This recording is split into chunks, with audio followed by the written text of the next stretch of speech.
What leadership lessons do you have when you look at yourself as a platoon commander in charge of 8 birds to battalion commander?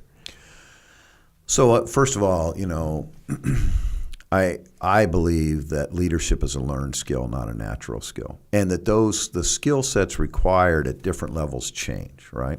So as a PL, a platoon leader, right, it's direct leadership. Jocko, follow me. We're going here, we're doing that, right? And you and your troop. But as you get more senior, now you got these layers of bureaucracy in between you, right? And, think back to when you're a young 01, 02 down in the teams and you got, that ancient dude who's an 05 up there, right?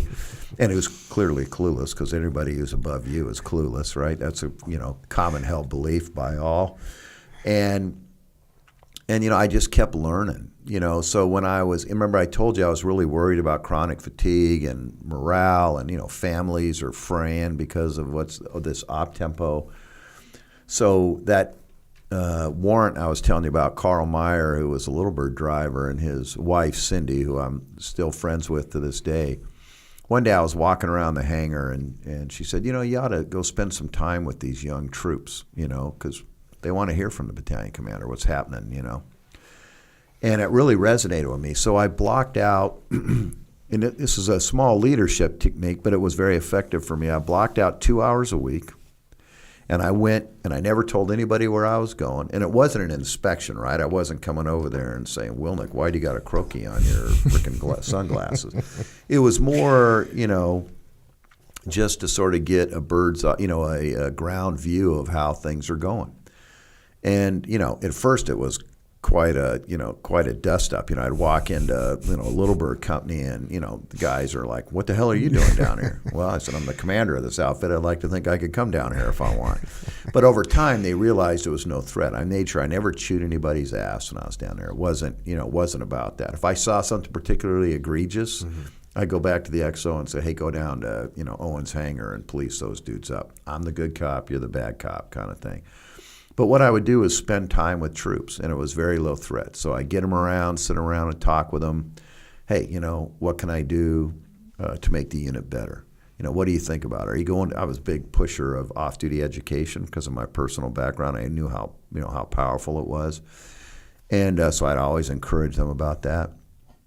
And I'd look for easy wins, low-hanging fruit, like if there was something going on that needed to be fixed, but they were just struggling through, multiple forms and triplicate to get some crap done or something, then I would short-circuit that. And, I've shared this before with other folks, but one day I was in the engine shop, and we were turning aircraft from combat damage and, maintenance. I mean, it was really, we could barely keep up with what we needed to have downrange.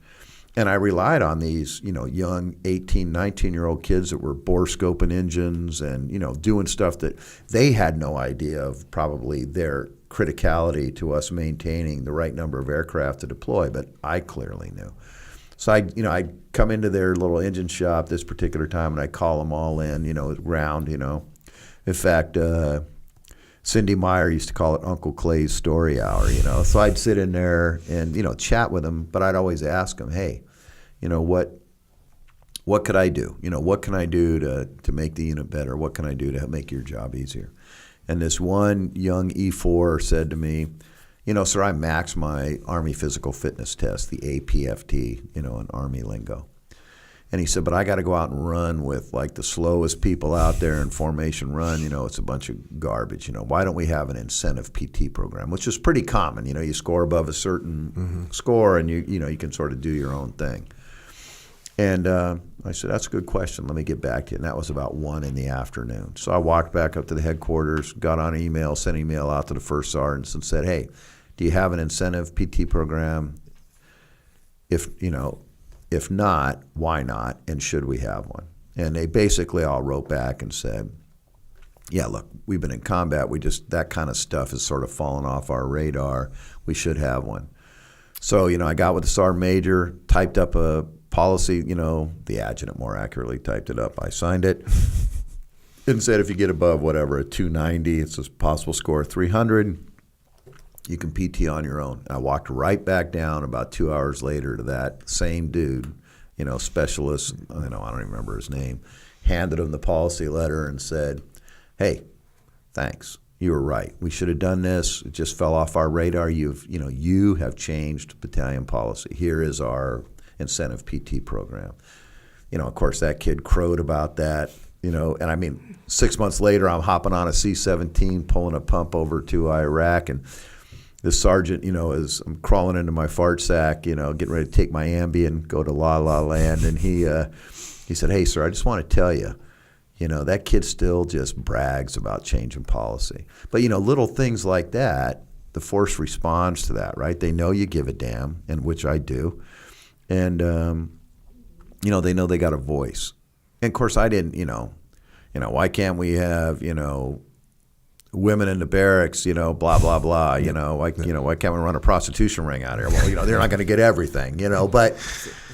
I tried to, make sure they understood they were appreciated. And, that doesn't mean I don't hold the standard, right? I mean, you got to earn the right to be in these units every day. And it ain't a job for life. But I also need, they should have faith and confidence in a chain of command that we're going to do the best we can and be transparent as we can. And, I think it worked pretty well. How about when you elevated up to then regimental commander?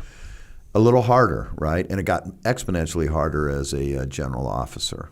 But again, now the bureaucracy increases more. And now, as a battalion commander, I'm down and in, right? I mean, I'm dealing with my boss, a regimental commander, but really my focus is combat, right, in my unit. As the regimental commander at the time, I also had a humongous budget. I was the most expensive 06 level command in the Army by orders of magnitude, We were also geographically dispersed. I have a battalion up at Fort Lewis, Washington, 4160. I got a battalion in Savannah, Georgia, 3160. I got 2 battalions, operational battalions at Fort Campbell, plus a training battalion, plus an R&D outfit. I've got guys all over the world. And I'm an 06. So most of my time, that was the big changes. Now it's up and out. Now I'm protecting my budget, right? Like, I'm the best looking woman at the frat party. I mean, everybody wants to go out with me. They're trying to steal my cash, So I'm, and I'm an 06 and I'm dealing with GOs, So it was much more resource stuff. I'm looking 2 or 3 ridge lines down. What do I need to do to make sure that we're adequately resourced and that we remain, quoting General or Admiral McCraven, we maintain that comparative advantage over our adversaries. So that was my focus. That was the biggest difference. It wasn't down and in. It wasn't combat anymore. It was taking care of the regiment down the road and making sure that they had what they needed. And that was really that was a great training ground for being a flag officer, because that's exactly what, when you were aiding for McGuire, I bet most of his stuff was resource stuff, right? Yeah. Oh yeah, absolutely. Yeah. Yeah. He was. That's what he did. That's what you do. Yeah. Man it's training about money, and equip. man. It's about money. Title 10. And well, I'm sure the Navy, the SEAL teams don't always do well in that category, so it's rough sometimes. And like you said, especially when you're going up, against the Air Force, and just the amount of platforms that they have is freaking rough. Yeah. Because they need so much money for each one of those platforms. It's like way more expensive than a boat. yeah, much more. And I think now though, we sort of got our swim lanes, right? So we're rotary wing. That's what we do. We do have unmanned. We got Preg Gray Eagles, which are basically a Predator, improved Predator. But we're very focused on what we do. AFSOC's very focused on what we do.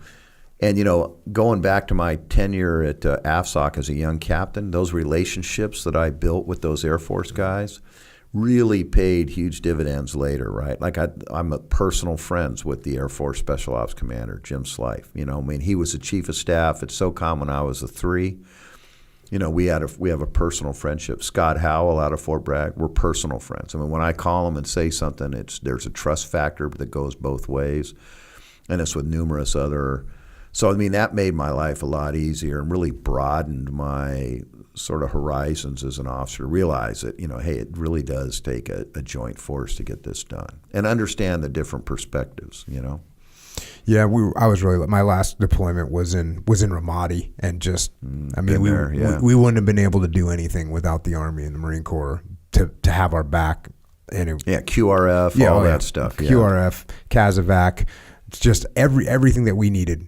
We needed from those guys. They needed to support us, and we needed to support them. It was just an awesome relationship.